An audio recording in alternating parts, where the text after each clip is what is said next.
Maya Henderson's hands trembled as she pulled another double shift at Mercy General Hospital, the fluorescent lights casting harsh shadows under her exhausted eyes. The clock on the break room wall taunted her with its merciless march toward 2 a.m. Each minute another dollar she desperately needed for her grandmother's mounting medical bills. She slumped against the vending machine, her scrubs wrinkled and coffee-stained, thinking about how her world had become this endless cycle of work and worry. Her grandmother's diabetes had worsened dramatically over the past month, requiring expensive medications that insurance barely touched. Maya stared at her phone, calculating numbers that never added up right no matter how she arranged them. She needed help, and pride was a luxury she could no longer afford. With shaking fingers, she typed a message to her best friend Keisha, her thumb hovering over the send button as shame burned in her chest. "Hey girl, I know it's late, but I'm desperate. Grandma's medical bills are killing me, and I don't know what to do. The medications alone are $1,500 this month, and I'm barely keeping up. I hate asking, but do you know anyone who might help or have any ideas? I'm running out of options and can't lose her." She closed her eyes and hit send before she could change her mind. What Maya didn't realize was that exhaustion had betrayed her. In her desperation, she'd selected the wrong contact from a recently called list. The message that should have gone to Keisha Williams instead flew through the digital ether to a number she'd accidentally dialed 3 days earlier while trying to reach the hospital pharmacy. 7 miles across the city, Gene Nakamura sat in his penthouse office overlooking the harbor, reviewing security reports with a methodical precision that had kept him alive in a business where mistakes were measured in blood. At 32, he commanded the most powerful Korean syndicate on the West Coast, his empire built on calculated risks and absolute control. The late hour meant nothing to him. Sleep was another luxury he'd long ago sacrificed for survival. His phone buzzed with an incoming message from an unknown number. Jin's dark eyes narrowed as he read the words, his analytical mind immediately translating the desperate plea through the lens of his dangerous world. Someone was threatening an elder family member, demanding $1,500, and whoever sent this message was clearly terrified. The phrase about running out of options and not being able to lose her made his blood run cold. In his world, threats against family elders were declarations of war, and the specific monetary amount suggested a calculated psychological pressure campaign. Someone was hunting a family under his protection, and they'd made the mistake of reaching out to him for help. Jin's finger moved across his phone screen with lethal efficiency, sending rapid-fire messages to his Lieutenant Park and his intelligence network. Within minutes, his digital hunters were tracking the source of the message, cross-referencing the number against their databases of allied families and potential targets. I wonder how many of you watching this know that feeling of desperation when someone you love is in danger. Drop a comment and let me know where you're watching from, and if you've ever had to make an impossible choice for family. Maya's phone exploded to life 20 minutes later, buzzing incessantly with messages and calls from numbers she didn't recognize. Her exhausted mind struggled to process the flood of responses, each message more confusing than the last.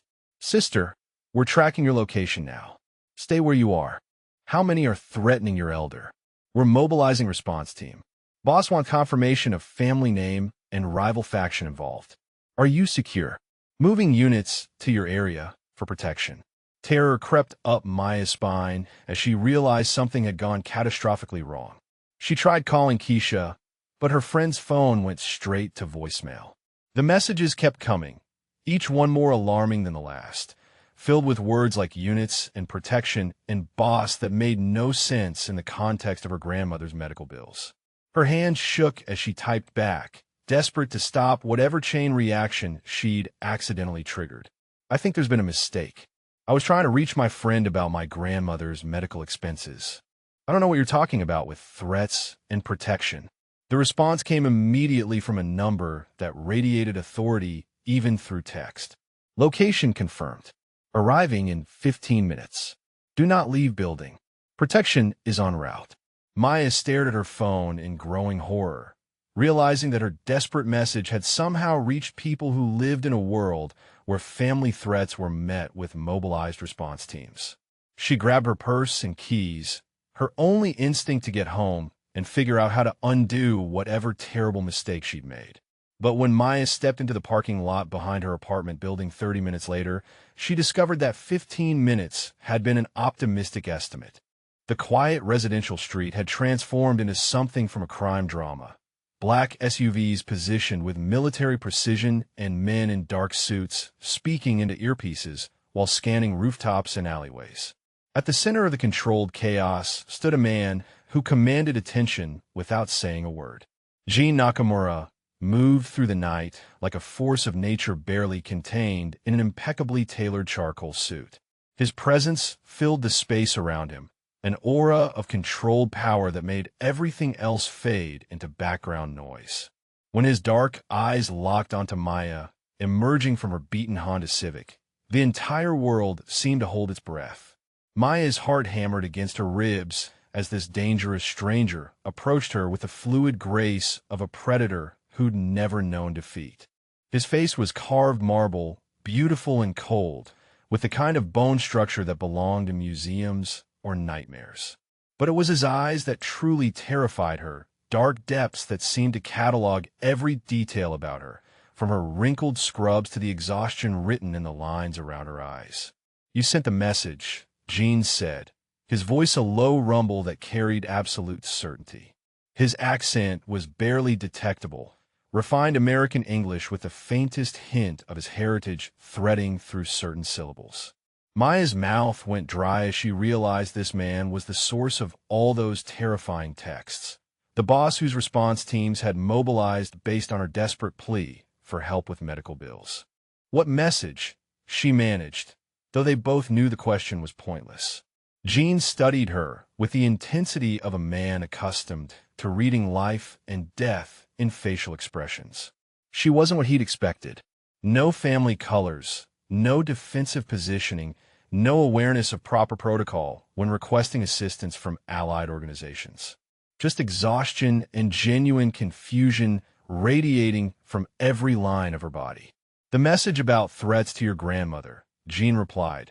Watching her face carefully foretells he'd learned to read in much more dangerous people. "The demand for 1,500. My intelligence network traced it to your phone." Maya's world tilted as understanding crashed over her in horrifying waves. "Oh God," she whispered, pressing her hand to her mouth. "I was texting my friend Keisha about my grandmother's medical bills. I must have sent it to the wrong number. I'm so sorry. I had no idea who you were or what this would look like to you." Jin's analytical mind processed this information with the speed that had kept him alive for 15 years in a business where misunderstandings could trigger wars. A civilian, texting about legitimate medical expenses to the wrong number, accidentally using language that could be interpreted as a coded distress call about family threats.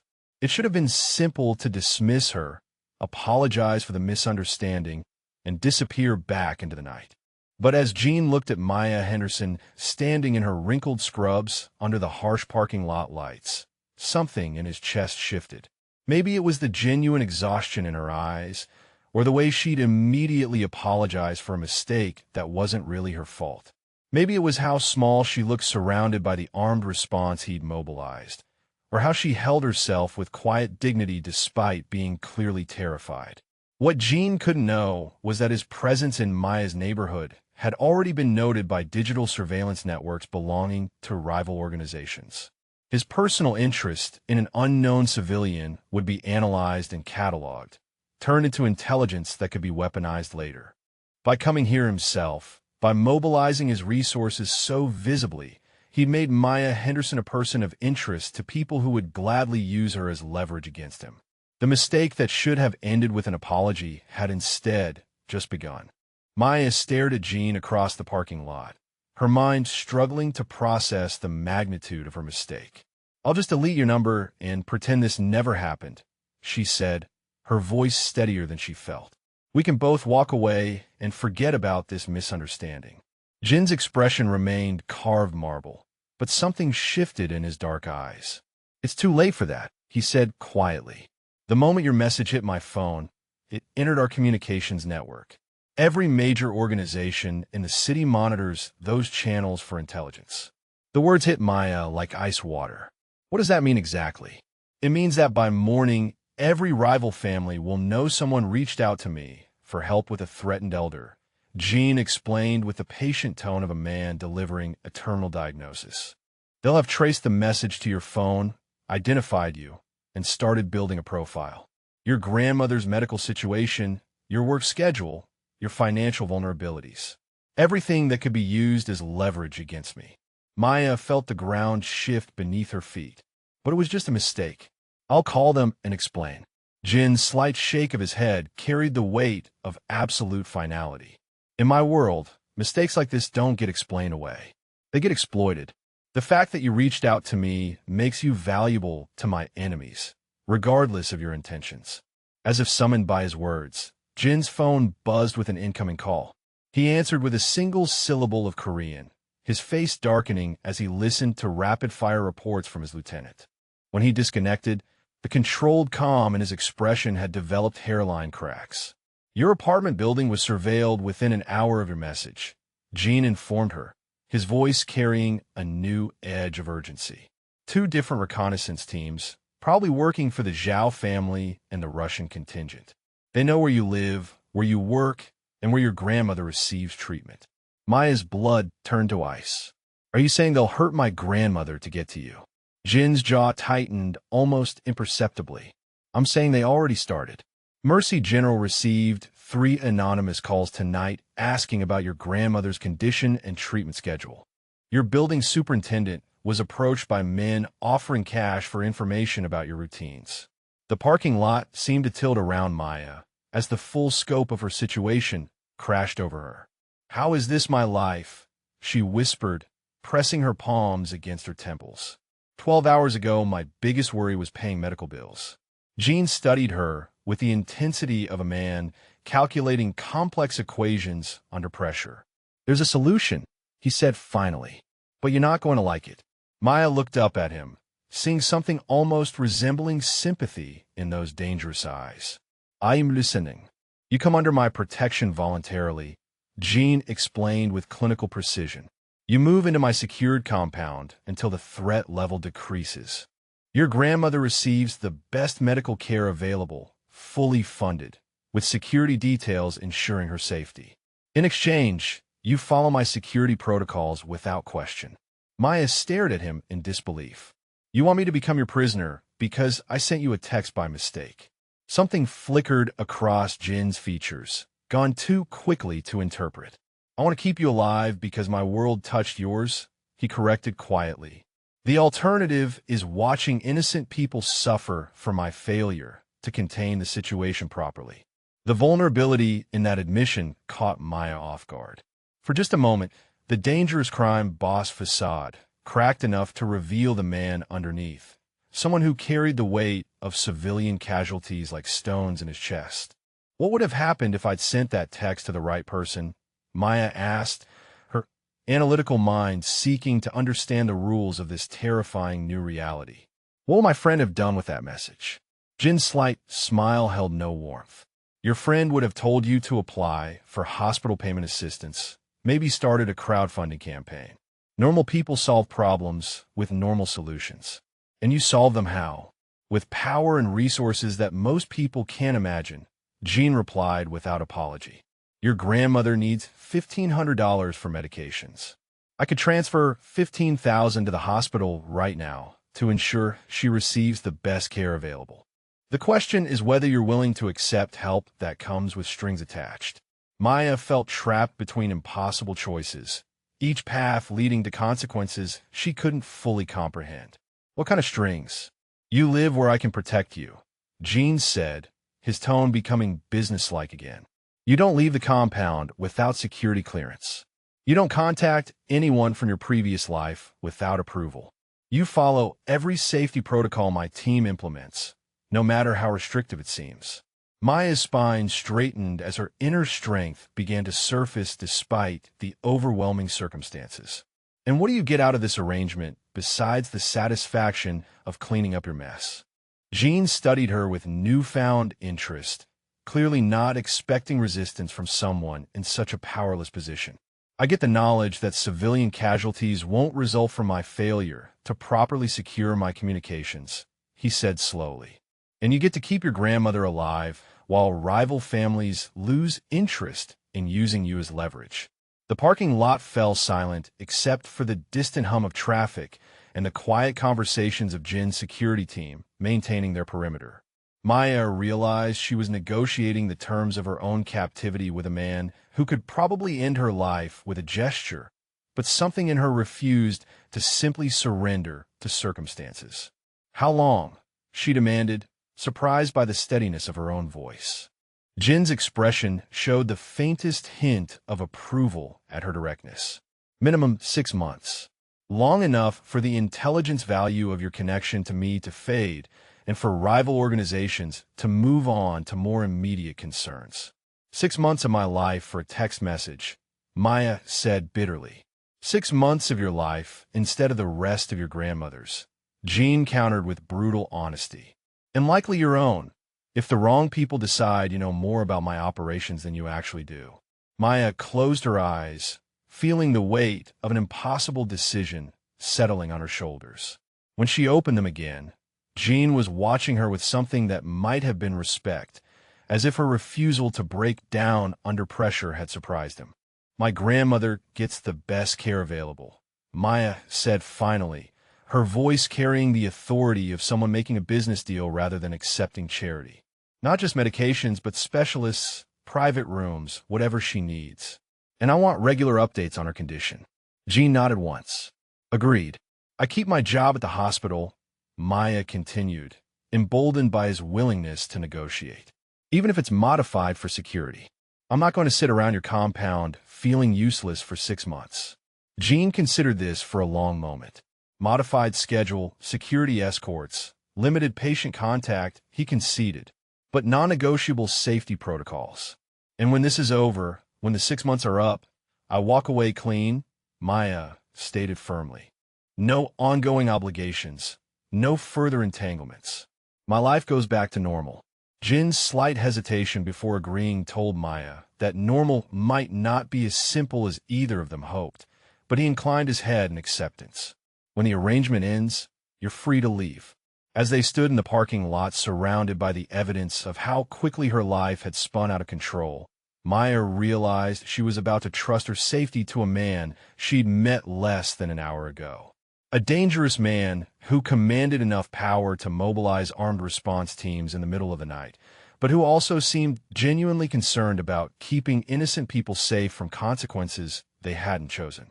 "Fine," Maya said, the word feeling like stepping off a cliff into darkness.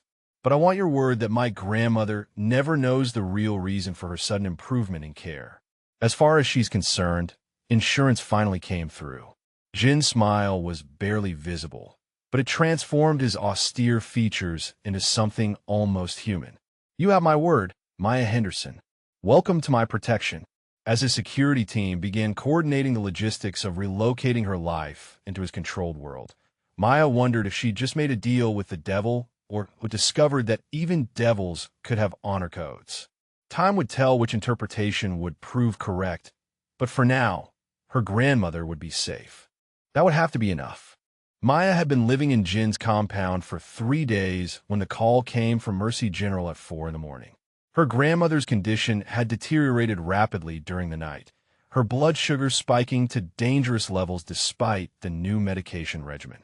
Maya's hands shook as she ended the call, her mind immediately calculating how long it would take to get to the hospital through Jin's security protocols.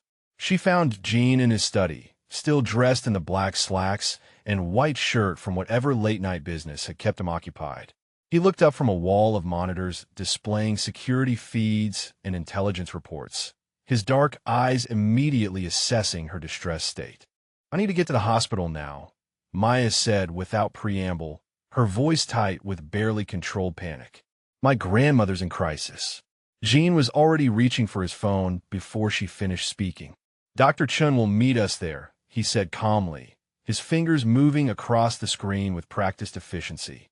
I'm having her transferred to the private wing with full specialist consultation. Maya stared at him, momentarily stunned by the speed of his response. You keep a doctor on call. I keep several doctors on retainer, Jean replied, rising from his chair with fluid grace. For situations exactly like this. My car is already being prepared. 20 minutes later, Maya found herself in the back of Jin's armored sedan, watching the city blur past in the pre-dawn darkness. What she hadn't expected was Jin's quiet presence beside her, his usual commanding authority tempered into something gentler as he handled the cascade of phone calls coordinating her grandmother's care. Dr. Chun is the best endocrinologist on the West Coast, Jean explained as he ended another call. She'll be managing your grandmother's case personally, with full access to any treatment protocols needed. Maya turned to study his profile in the passing streetlight, searching for some ulterior motive behind his extraordinary response to her family emergency. Why are you doing all this? She asked quietly. The contract was about protection, not premium health care. Jean was silent for so long that Maya thought he wouldn't answer. When he finally spoke, his voice carried a weight she hadn't heard before. My grandmother died because I couldn't afford proper medical care, he said simply. I was 15, working 3 jobs to keep us housed and fed after my parents died. When her diabetes worsened, I had to choose between rent and medication. I chose rent, thinking I could find another way to get her medicine. Maya felt something shift in her chest at the raw honesty in his admission. The powerful crime boss facade had cracked enough to reveal a grief that time hadn't fully healed. What happened? She asked softly. She went into diabetic coma 2 days later. Jean continued, his hands resting motionless on his lap. By the time I got her to the county hospital, it was too late. The doctor said earlier intervention with proper medications could have prevented it entirely. Maya realized she was seeing Jean Nakamura not as the dangerous man who controlled vast criminal networks, but as a 15-year-old boy who'd lost the person he loved most because poverty had forced him into impossible choices. I'm sorry, she whispered, inadequate words for a wound that had shaped the man beside her. Jin's slight nod acknowledged her sympathy without dwelling on it. Money can't bring her back, he said quietly, but can ensure your grandmother receives care that mine never had access to. They spent the next 6 hours in the hospital's private wing, where Maya watched Jean orchestrate her grandmother's treatment with the same methodical precision he brought to everything else. Dr. Chun arrived within 30 minutes, followed by a team of specialists who treated Eleanor Henderson as if she were visiting royalty rather than a retired cafeteria worker on Medicare. What amazed Maya most was Jin's respectful interaction with her grandmother once she was stabilized. He introduced himself simply as a friend helping with medical arrangements, answering Eleanor's questions about the sudden upgrade in her care with patient courtesy that seemed genuine rather than calculated. You're very kind to help my granddaughter, Eleanor said weakly from her hospital bed, her eyes studying Jean with the sharp assessment of a woman who'd raised children and seen enough of life to recognize character. Maya works so hard, always worrying about money when she should be thinking about her own future. Jin's expression softened almost imperceptibly. She's remarkable, Mrs. Henderson. You should be very proud. I am, Eleanor replied, then fixed Jean with a look that made Maya want to disappear into the hospital floor. Are you planning to marry her? Grandma, Maya intervened quickly, her face burning with embarrassment. Mr. Nakamura is just a friend helping with your medical care. Jin's slight smile as he caught Maya's mortified expression was the first genuinely warm expression she'd seen from him. We're still getting to know each other, Mrs. Henderson, he said diplomatically, but I have great respect for your granddaughter's strength and intelligence. After Eleanor fell asleep under the influence of her new medications, Maya found herself alone with Jean in the family consultation room. The events of the morning had stripped away some of the formal distance between them, leaving her hyper-aware of the man beneath the carefully controlled exterior. Thank you, Maya said simply, the words carrying more weight than their brevity suggested. For all of this, I know it goes beyond our arrangement. Jean studied her with those dark eyes that seemed to catalog every detail of her emotional state. Your grandmother reminds me of mine, he admitted quietly. Same stubborn strength, same protective instincts toward family. Watching her worry about your future, despite her own health crisis, brought back memories I usually keep buried. Maya realized they were having their first genuinely personal conversation, one that had nothing to do with protection contracts or security protocols. "Can I ask you something?" she said hesitantly. Gene nodded, his attention focused entirely on her in a way that made her suddenly conscious of being alone with him in the small room. "How did you go from a 15-year-old boy worrying about rent money to someone who can mobilize doctors and specialists with a phone call?" Maya asked. "That's not a normal trajectory." Jin's expression became carefully neutral again, but Maya caught the flicker of something deeper before he shuttered it away. "Normal stopped being an option the night my grandmother died," he said quietly. "I realized that legal work and honest wages would never generate the kind of resources needed to protect the people I cared about. So I found other ways." The weight of that choice hung between them. Years of moral compromises and dangerous decisions that had transformed a grieving teenager into one of the most powerful men in the city. Maya found herself wondering what other paths his life might have taken if circumstances had been different. "Do you ever regret it?" she asked softly. "The choices that brought you to where you are now?" Jean considered her question with the seriousness it deserved. "I regret that circumstances forced those choices," he said finally. "But I can't regret having the power to ensure situations like yours end differently than mine did." Maya felt something fundamental shift in her understanding of Gene Nakamura as she processed his words. The man she'd initially feared as a dangerous criminal was revealing himself to be someone driven by the same protective instincts that motivated her own sacrifices for her grandmother. The methods were different, the scale was vastly larger, but the core motivation was heartbreakingly familiar.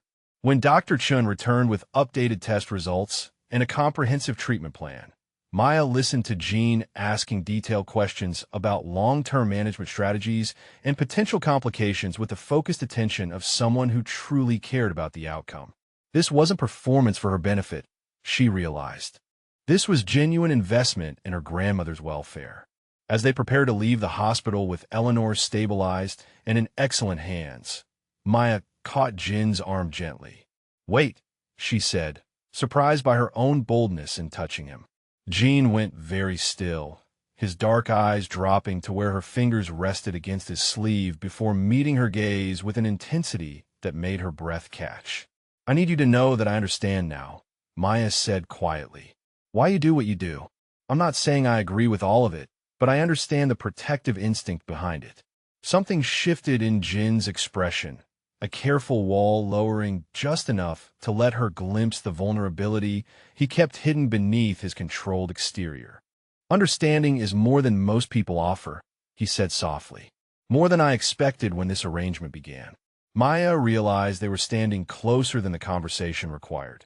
Close enough that she could detect the subtle scent of his cologne and see the faint lines around his eyes that spoke of too many sleepless nights carrying responsibilities that would break most people. For just a moment, the dangerous crime boss disappeared entirely, leaving only a man who'd made impossible choices to protect the people he loved. The moment stretched between them, charged with recognition and possibility, until Jean stepped back with careful deliberation. "We should return to the compound," he said, his professional composure sliding back into place. "Security protocols are more challenging to maintain in public locations." But as they walked toward his waiting car, Maya caught the way Jin's hand moved instinctively toward the small of her back before he checked the gesture, and she realized that whatever was developing between them was becoming harder for him to ignore as well.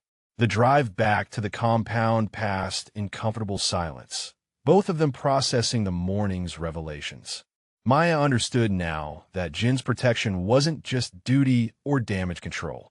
It was personal investment from a man who'd learned too young that love without power to protect, it was just another form of heartbreak.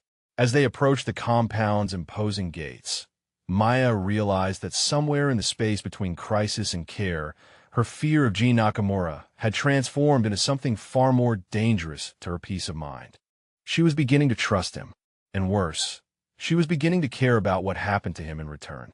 2 weeks after her grandmother's medical crisis, Maya stood in Jin's study, demanding something that made every instinct in his body revolt. "I'm going back to work tomorrow," she announced, her chin lifted with the stubborn determination he was learning to both admire and fear. "My grandmother is stable. I've been cleared by your security team. And I'm not going to spend 4 more months sitting around this compound feeling useless." Jin looked up from the intelligence reports scattered across his desk, his dark eyes immediately assessing the resolution in her posture. "The hospital presents too many variables," he said calmly, though Maya caught the slight tension in his jaw that suggested her announcement had triggered every protective alarm in his system. "Open access points, minimal security screening, civilian populations that could be compromised." Maya crossed her arms, prepared for this argument. "That's why you have security escorts," she replied firmly. "I negotiated modified work schedules as part of our arrangement." "I'm not asking permission, Jean. I'm informing you of my decision." The use of his given name instead of the formal distance she'd maintained for 2 weeks made something tighten in Jin's chest. He rose from his chair with controlled grace, moving around the desk to face her properly. The space between them suddenly felt charged with more than just disagreement about security protocols.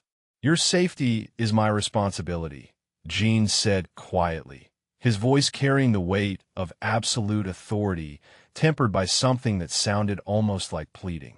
"If something happens to you because I allowed unnecessary risks, I'll carry that failure for the rest of my life." Maya studied his face, seeing past the controlled exterior to the genuine fear underlying his protective instincts. "And if I lose myself completely by hiding here while you manage every aspect of my existence, who carries that failure?" she asked softly. "I'm not asking you to stop protecting me. I'm asking you to trust that I can be protected while still living some version of my own life." The silence stretched between them, filled with the tension of wills equally matched in determination. Jin's analytical mind calculated threat matrices and probability assessments, while Maya held her ground with the quiet strength that had sustained her through years of impossible choices. "Modified schedule," Jin said finally, the concession clearly costing him. 4-hour shifts maximum, security detail integrated into hospital operations, communication protocols every 30 minutes. 6-hour shifts, Maya countered immediately. "Your team can monitor patient interactions, but I need enough time to actually contribute meaningful work. And hourly check-ins, not every 30 minutes. Jin's slight smile held no humor. "You realize you're negotiating with someone who could simply forbid this entirely." Maya's answering smile carried steel wrapped in silk. "You realize you're dealing with someone who could walk out of here regardless of your forbidding?" She replied evenly. "The difference is whether we work together or whether I make your security job infinitely more complicated." The challenge hung in the air between them, and Jean found himself caught between admiration for her courage and terror at the thought of her exposed to dangers she couldn't fully comprehend. 5-hour shifts, he said finally. "Integrated security, hourly check-ins, and you follow every protocol without question if threat levels change." Maya nodded, recognizing victory when she achieved it. "Agreed." What neither of them realized was that their negotiation had been monitored through sophisticated digital surveillance by intelligence operatives who'd spent 3 weeks mapping Jin's new vulnerabilities. Victor Zhao received the transcribed conversation within hours, his weathered face creasing into a smile that held no warmth whatsoever. "So the untouchable Jin Nakamura has found something worth protecting," Victor mused to his lieutenant as they reviewed audio files from bugs placed throughout the compound's communication systems. "And she's insisted on maintaining a predictable schedule at a public location. How considerate of her." The next morning, Maya returned to Mercy General's cardiac unit with a security escort that had been carefully integrated into hospital operations. To her colleagues, the additional personnel appeared to be new administrative staff and maintenance workers, their presence invisible unless someone knew what to look for. For 3 days, the modified arrangement worked flawlessly. Maya found herself energized by returning to meaningful work, while Jin's anxiety levels gradually decreased as his security reports showed no unusual activity or surveillance around the hospital. On the fourth day, everything changed. Maya was reviewing patient charts during her lunch break when her secure phone buzzed with an urgent message from Jin's head of security. Elevated threat assessment. Unusual vehicle activity in hospital parking structures. Maintain current position until extraction team arrives. Before Maya could fully process the warning, the lights in the break room flickered and went out. Emergency lighting kicked in seconds later, bathing everything in an eerie red glow that made her heart race with instinctive fear. Her phone rang immediately. Maya, Jin's voice carried an urgency she'd never heard before. Listen to me very carefully. There's been a coordinated power disruption across 3 city blocks, centered on the hospital. My security team lost communication with your escorts 60 seconds ago. Maya's blood turned to ice as she realized the magnitude of the situation. Someone had orchestrated a sophisticated operation specifically targeting her location, using her return to work as the vulnerability they needed to strike at Jean through her. "What do I do?" Maya whispered, her training as a healthcare worker warring with terror as she heard shouting from the corridors outside the break room. "Stay exactly where you are," Jean commanded, and she could hear car engines and urgent voices in the background of his call. "I'm 10 minutes out with a full response team. Do not leave that room for any reason." The line went dead as Maya heard footsteps approaching in the corridor outside. She pressed herself against the wall behind a bank of lockers, her heart hammering so loudly she was certain it would give away her position. The door to the break room opened slowly, revealing 2 men in maintenance coveralls who moved with the predatory grace that marked them as anything but hospital staff. Maya held her breath as they systematically searched the room, their eyes scanning every possible hiding place with professional thoroughness. "She's not here," one of them reported into a radio headset. "Check the patient rooms on this floor." As soon as they left, Maya's phone buzzed with a text from an unknown number. "We have your colleagues on the 3rd floor. Come to parking structure, level B2 alone, or they start dying one by one. You have 5 minutes. Maya stared at the message in horror, realizing that whatever game was being played around her had escalated to include innocent people who'd done nothing except work alongside her. Her hands shook as she typed a response. "I'll come. Don't hurt anyone." She was halfway to the stairwell when strong hands grabbed her from behind, pulling her into an empty patient room. Maya's scream died in her throat as she recognized one of Jin's security operatives, his face grim with urgency. "Miss Henderson, we've been looking for you," he said quietly. "Mr. Nakamura's orders are to extract you immediately. The threat assessment has escalated beyond hospital security capabilities." Maya showed him the text message, watching his expression darken as he read the ultimatum. "They have hostages," she said desperately. "I can't let people die because of me." The operative was already speaking into his communication device, coordinating with teams Maya couldn't see. "Sir, we have confirmation of civilian hostages and explicit threats. Requesting immediate tactical response authorization." Jin's voice came through the radio with lethal clarity. "Extract Maya now. Full tactical engagement authorized. No civilian casualties." What followed was like something from an action movie, except Maya found herself at the center of choreographed violence that left her shaking with adrenaline and shock. Jin's response team moved through the hospital with surgical precision, neutralizing threats while evacuating hostages and maintaining enough civilian cover that most patients never realized they'd been in the middle of a coordinated assault. Maya was hustled through maintenance corridors and emergency exits, surrounded by a moving wall of protection that delivered her to Jin's armored vehicle within minutes of the extraction beginning. She collapsed into the seat beside him, her professional composure finally cracking under the weight of everything that had just happened. Jin's hands framed her face with surprising gentleness, his dark eyes scanning every inch of her for signs of injury. "Are you hurt?" he asked urgently, his usual controlled demeanor completely absent as raw concern bled through his voice. Maya shook her head, unable to find words as delayed shock hit her system. Jean pulled her against his chest, his arms wrapping around her with desperate relief that spoke to depths of feeling he'd been trying to deny. "I'm sorry," Jean whispered in her hair, his voice rough with emotion she'd never heard from him before. "This happened because I let my feelings compromise my judgment. I should never have agreed to let you return to work." Maya pulled back to look at him, seeing something broken in his expression that made her chest ache. "Your feelings," she repeated softly, needing clarification of what she thought she'd heard. Jin's carefully constructed walls crumbled entirely as he met her gaze. "I can't let you go, Maya," he admitted with brutal honesty. "Not because of the contract or the protection arrangement.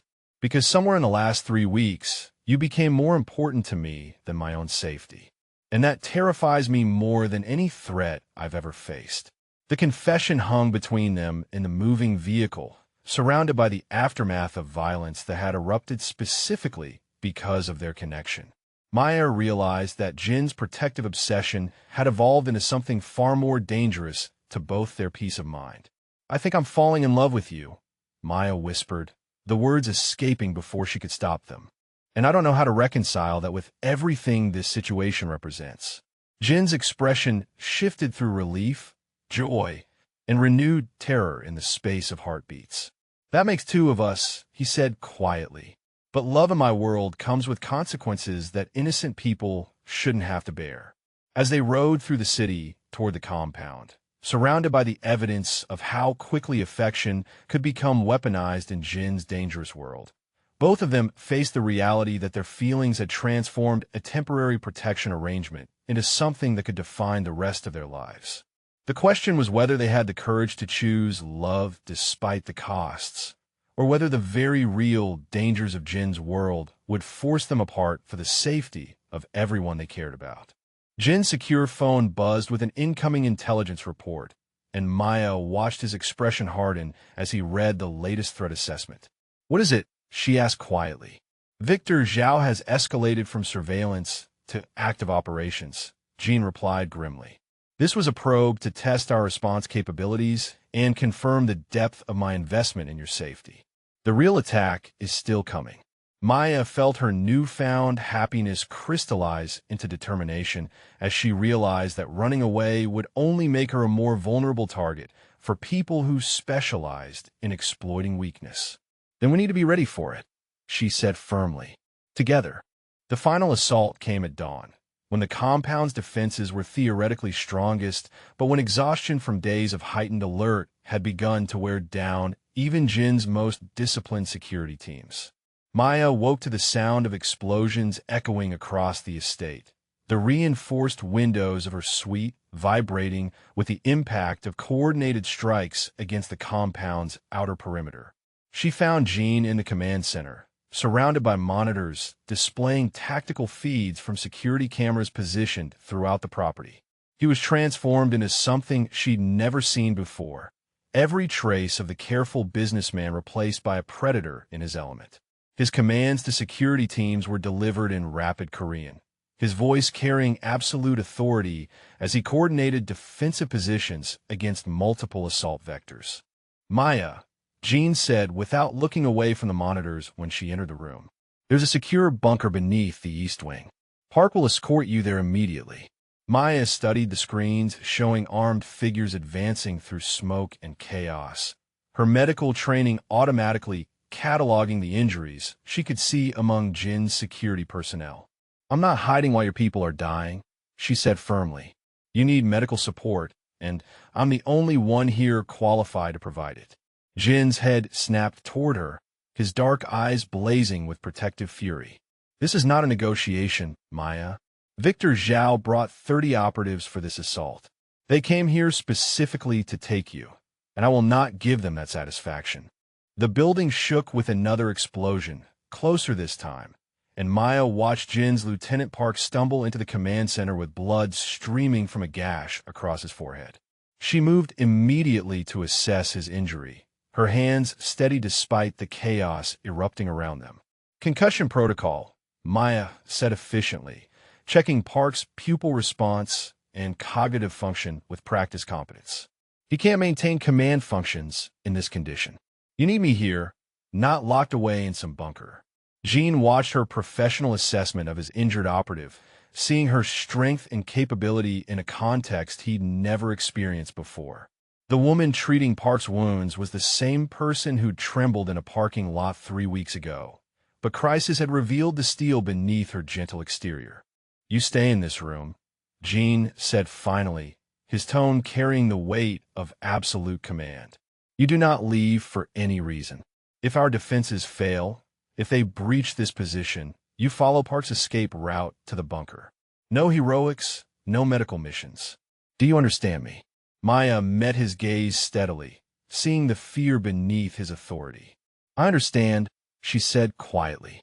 "But, Jean, I need you to understand something too. I'm not going anywhere without you." The confession hit Jean with more impact than the explosions rattling the compound. For a moment, his carefully maintained control wavered as he processed what she'd just revealed about her feelings and commitment to him. Their moment was shattered by urgent radio communication from the eastern perimeter. "Sir, we have multiple breaches," Park reported through his head injury, his voice strained but professional. "They're using the power grid assault as cover for close-quarters infiltration. Estimated 12 operatives inside the main structure." Jin's expression hardened into something that would have terrified most people, but Maya found herself fascinated by watching him transform into the dangerous man his reputation claimed him to be. He moved with lethal grace as he checked weapons and coordinated tactical responses, every gesture economical and precise. What Maya witnessed over the next hour was Jin Nakamura unleashed, using resources and capabilities that most people couldn't imagine.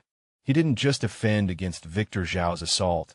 He systematically dismantled it with surgical precision that spoke to years of experience in conflicts most civilians never dreamed of. Through the command center monitors, Maya watched Jean move through the compound like a force of nature, his security teams operating with choreographed efficiency under his direction.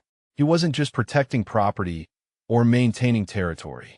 He was defending something precious, and that personal investment made him infinitely more dangerous than any business rival had calculated. When Park collapsed from his head injury, Maya ignored Jin's orders about staying put and moved immediately to provide medical support. She found herself in the strange position of treating wounded security operatives while Jin coordinated the final phases of repelling the assault from across the room. Maya's hands were steady as she worked, her medical training taking over despite the surreal circumstances. But when she heard Jin's sharp intake of breath, she looked up to see blood seeping through his shirt sleeve where a piece of shrapnel had found its mark during the fighting. "You're injured," Maya said immediately, moving toward him with professional concern overriding everything else. "It's nothing," Jin replied, not taking his eyes off the tactical displays as he confirmed that Victor Zhao's remaining operatives were retreating from the compound. "The important thing is that you're safe." Maya reached for his injured arm, her touch gentle but insistent. "Let me see it," she said firmly. "You've spent the last hour protecting everyone else. Let me take care of you for 5 minutes." Jean went very still as Maya carefully examined the wound, her fingers brushing against his skin with clinical precision that somehow felt more intimate than any touch they'd shared. The command center had fallen quiet except for the distant sounds of his security teams securing the perimeter and coordinating cleanup operations. "You could have been killed," Maya said quietly as she cleaned and dressed his wound, her voice tight with delayed reaction to everything that had just happened. "All of this happened because they wanted to use me against you." Jean captured her hands in his, stilling her medical ministrations as he forced her to meet his gaze. "Maya, I need you to understand something," he said with quiet intensity. "I would burn down everything I've built before I let them hurt you. My empire, my reputation, every alliance and asset I control, all of it is worthless compared to your safety." The declaration hit Maya like a physical blow, not because of its intensity, but because she believed him completely. This wasn't romantic hyperbole, or protective posturing. Gene Nakamura had just revealed that he would sacrifice everything he'd spent 15 years building rather than lose her. The magnitude of that commitment terrified and thrilled her in equal measure. How do you live with loving someone so completely that they become more important than everything else in your life? She whispered, her voice rough with emotion. Jin's slight smile held depths of feeling that transformed his austere features into something beautiful and vulnerable. You surrender to it, he said quietly. You accept that some things are worth any risk, any sacrifice, any consequence. Maya felt her own walls crumble entirely as she processed his words. The logical part of her mind cataloged all the reasons why falling in love with Gene Nakamura was dangerous and complicated and potentially catastrophic for both of them. But her heart had already made its choice weeks ago, and recent events had only confirmed what she'd been trying to deny. I'm terrified, Maya admitted, her hand still caught in his as they sat surrounded by the evidence of how deadly his world could be. But I'm more terrified of walking away from this than I am of staying and facing whatever comes next. Jin's expression shifted through relief, joy, and renewed protectiveness as he absorbed her confession. Then we face it together, he said simply, the words carrying the weight of absolute commitment. But Maya, I need you to know that I can't continue business as usual knowing how you feel about me. Some things in my world will have to change. Maya studied his face, seeing the sincerity behind his promise. What kind of changes? She asked softly. The kind that ensure I never have to choose between protecting you and maintaining my power base. Gene replied with quiet determination. Legitimate business interests, legal security consulting, strategic investments that don't require violence as a primary tool. It will take time, but I can build something different. Something that doesn't put you at risk simply by association. The offer hit Maya with surprise and gratitude she hadn't expected. You would do that, she said wonderingly. Restructure everything about how you operate because of how you feel about me. Jin's hands framed her face with extraordinary gentleness, his thumbs brushing across her cheekbones as he held her gaze. Maya, what I feel for you has redefined everything I thought I understood about what matters in life, he said with quiet intensity. Power without someone to protect is just elaborate loneliness. Money without someone to share it with is just numbers on accounts. Everything I've built means nothing if it costs me the chance to build a life with you. Maya felt tears she hadn't realized she was crying as Jin's confession washed over her. This dangerous man, who commanded vast criminal networks, was offering to transform his entire existence because he'd fallen in love with her. The magnitude of that sacrifice spoke to depths of feeling she'd never imagined possible. I love you, Maya whispered, the words carrying every emotion she'd been trying to suppress since the night he'd appeared in her parking lot. I love you despite everything this represents, because of everything you've shown me about who you really are beneath all the power and danger. I love you enough to choose this life with you, consequences and all. Jin's response was to kiss her with desperate relief and absolute devotion, his hands threading through her hair as if anchoring himself to something precious beyond measure. When they broke apart, Maya saw her own emotions reflected in his dark eyes, love and fear and determination all tangled together in a complex pattern that would define the rest of their lives. Around them, the compound settled into the quiet efficiency of post-crisis recovery, Jin's security teams coordinating repairs and threat assessments with professional competence. But in the command center, surrounded by the evidence of how quickly their world could explode into violence, Maya and Gene had found something worth defending at any cost. As Gene held her against his chest, both of them processing the emotional magnitude of what they'd just committed to, Maya realized that she felt safer in the arms of the most dangerous man she'd ever known than she'd ever felt anywhere else in her life. The protective embrace of someone willing to sacrifice everything for her love was its own form of security, more absolute and dependable than any legal contract or institutional guarantee could provide. They'd chosen each other despite impossible circumstances, and Maya was beginning to understand that some forms of love were strong enough to survive anything the world could throw at them. 3 months after Victor Zhao's failed assault, Maya woke to find Jin's side of the bed empty and sunlight streaming through windows that no longer needed reinforced glass. The compound had been transformed from a fortress into something that felt like home. The oppressive security measures gradually replaced by normal precautions as Jin systematically eliminated the threats that had made such extreme protection necessary. She found him in his study, but instead of intelligence reports and security briefings, his desk held architectural plans and business prospectuses. The wall monitors that had once displayed surveillance feeds now showed construction progress on legitimate real estate developments and technology investments that bore his name openly rather than hidden behind shell companies. "Good morning," Gene said without looking up, his voice carrying the warm contentment that had replaced the constant vigilance of their early weeks together. "Sleep well." Maya settled into the chair across from his desk, studying the documents spread before him. "These are the downtown medical complex plans," she observed, recognizing the project he mentioned as one of his transition investments. "You're really doing it." The complete restructuring. Jean met her gaze with satisfaction that ran deeper than business success. "Victor Zhao's organization has been systematically dismantled," he said simply. "His remaining allies have been absorbed by competitors or eliminated from the landscape entirely.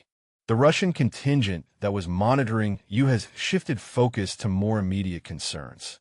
As of yesterday, there are no active threats requiring the level of protection we've maintained." Maya felt something shift in her chest as she processed his words. "Does that mean our arrangement is complete?" she asked quietly, though both of them knew their relationship had evolved far beyond the original protection contract months ago. Jin's slight smile held depths of affection and anticipation. "Technically, yes," he replied, rising from his chair and moving around the desk toward her. "The 6-month protection agreement we negotiated in that parking lot has served its purpose. You're free to leave whenever you choose." Maya's heart began racing as she realized this was the conversation they'd both been building toward, the moment when they would formalize what their relationship had become without the shadow of forced proximity hanging over their choices. "And if I choose to stay?" Maya asked softly, meeting his dark eyes with steady resolve. Jin's expression transformed into something beautiful and vulnerable as he dropped to one knee beside her chair, producing a small velvet box that spoke to careful planning and absolute certainty. "Then I would ask you to stay not as someone under my protection, but as my partner in building something extraordinary together," he said with quiet intensity. "Maya Henderson, will you marry me and help me create a life that honors both your dreams and mine?" Maya stared at the ring nestled in velvet, a platinum band set with diamonds that caught the morning light like captured stars. But more than the beauty of the piece, she was overwhelmed by what it represented. Jean was offering her a choice made from complete freedom, not gratitude or obligation or residual fear from their complicated beginning. "The ring is beautiful," Maya whispered, her voice thick with emotion. "But I need to know something first. What happens to my grandmother's care if I say yes? What happens to my career? What happens to the parts of my life that existed before you?" Jin's expression grew serious as he addressed her concerns with the thoroughness she'd learned to expect from him. "Your grandmother will receive the best medical care available for the rest of her life, regardless of your answer to my proposal," he said firmly. "That's not conditional on our relationship. As for your career, I've been working with Mercy General's administration to establish a new cardiac research wing that would benefit from your expertise and experience." Maya's eyes widened as she processed the implications. "You're offering me a research position?" Gene nodded, his hands still holding the ring between them. "Director of Cardiac Care Research, with full administrative support and unlimited funding for whatever projects you want to pursue," he said with quiet pride. "Your work would save lives on a much larger scale while keeping you connected to the medicine you love." The offer was everything Maya had dreamed of professionally, but she needed to understand the full scope of what he was proposing. "In your business operations?" she asked carefully. The transition to legitimate enterprises you mentioned. Nearly complete, Jean replied with satisfaction. 6 months from now, my primary holdings will be medical facilities, technology development, and real estate investment. The security consulting firm I'm maintaining focuses on corporate protection for legitimate businesses. I'm keeping enough connections to ensure our safety, but nothing that would require the kind of operations that created our situation. Maya realized she was looking at a complete transformation driven by Jin's determination to build a life that could safely include her without compromise. He hadn't just promised to change, he'd actually restructured his entire existence to prove that their love was worth more to him than the power he'd spent 15 years accumulating. You would give up everything you built to create something new with me, Maya said wonderingly, still processing the magnitude of his commitment. Jin's slight smile held absolute certainty. Maya, what I built before was designed to protect myself and the people I cared about in a world where legal options seemed inadequate, he said quietly. But protection without purpose is just elaborate isolation. You've given me something worth protecting that's also worth building toward. A future instead of just survival.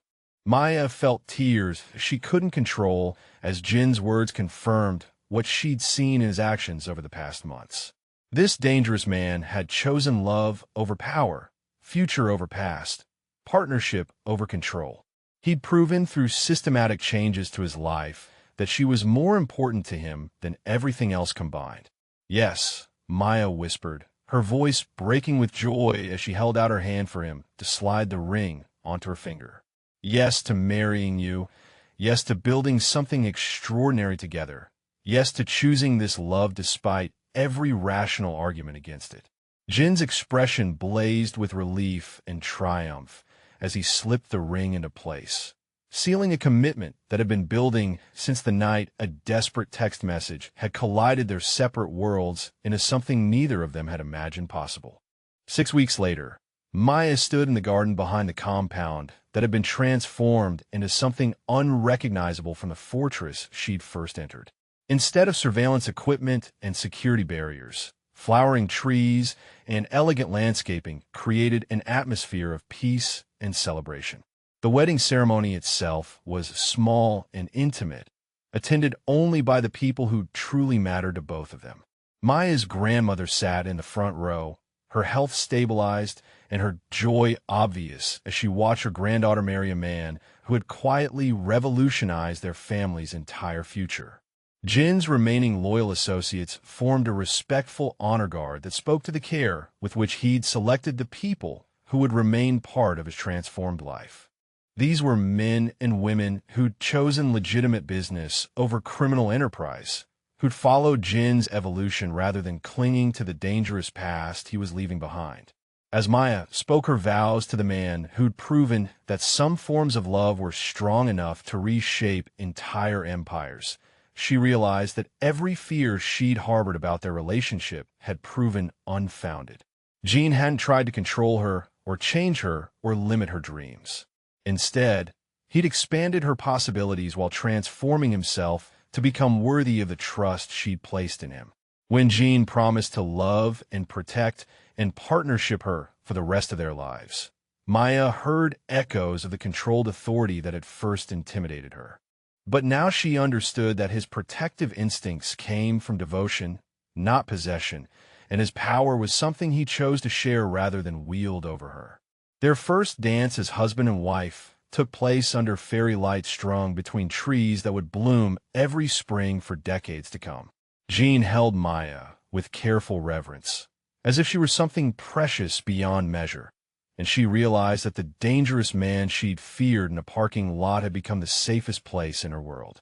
"I love you, Mrs. Nakamura," Jin whispered against her ear as they swayed together, surrounded by the evidence of their chosen family and secured future. Maya's laugh was pure joy as she processed her new name and everything it represented. "I love you too," she replied, her arms tightening around the man who'd proven that some mistakes lead to the most extraordinary destinations. As they danced under stars that seemed to shine brighter than ever before, Maya realized that their love story would be told in decades to come as proof that sometimes the most dangerous choice is also the most rewarding one. They'd chosen each other despite impossible odds, and that choice had transformed both their lives into something more beautiful than either could have imagined alone. 1 year later, Maya sat in her new office overlooking the cardiac research wing that bore both their names, reviewing grant applications for heart disease research that would benefit families across the country. Her work had evolved from treating individual patients to developing treatments that could save thousands of lives, and she'd never felt more fulfilled professionally. Jean appeared in her doorway with coffee and the morning reports that had replaced dangerous intelligence briefings with stock market analyses and construction updates. His empire now built medical facilities instead of criminal networks, protected families through legal security services instead of intimidation, and created lasting value instead of temporary power. Dr. Chun called with your grandmother's latest results. Jean reported as he settled into the chair across from Maya's desk, his role smoothly transitioning from crime boss to supportive husband and business partner. All indicators remain excellent. She's planning a cruise next month with her church group. Maya smiled at the image of her grandmother, finally able to enjoy retirement, without health fears overshadowing every plan. Their love story hadn't just transformed their own lives, but had created security and opportunity for everyone they cared about. As Maya looked at Jean reviewing legitimate business reports in her research office, surrounded by medical journals and treatment protocols that would help save lives, she realized that the wrong number text that had started their journey had actually been the most right thing that had ever happened to either of them. "What are you thinking about?" Jean asked, catching her contemplative expression with the awareness that came from months of learning to read each other's emotional states. Maya's smile held all the contentment and gratitude she felt for the extraordinary life they'd built together. "I was thinking about how sometimes the most dangerous path leads to the most beautiful destination," she said softly, "and how grateful I am that we had the courage to choose love despite everything that argued against it." Jean reached across her desk to take her hand, his thumb brushing across the wedding ring that had transformed from symbol of commitment to daily reminder of the miracle they'd created together. "Always," he said simply, the word carrying every promise he'd ever made her and every dream they still had left to build. "I'd love to hear from anyone watching about the power of taking chances on unexpected love. Have you ever found something beautiful in the last place you expected to look? Comment below and tell me about your own surprising love story, because sometimes the best things in life come from the choices that scare us most." Outside Maya's office windows, the city continued its daily rhythm of ordinary lives and normal problems. But inside their world, two people who'd found extraordinary love in impossible circumstances continued building something that would last forever. Their dangerous beginning had become the foundation for a love story that proved some risks were worth taking, and some forms of protection were worth trusting, even when they came from the most unexpected sources. Maya Nakamura had learned that sometimes the wrong number leads to exactly the right person, and that the most dangerous man in the city could become the safest place in the world if you were brave enough to let him love you completely.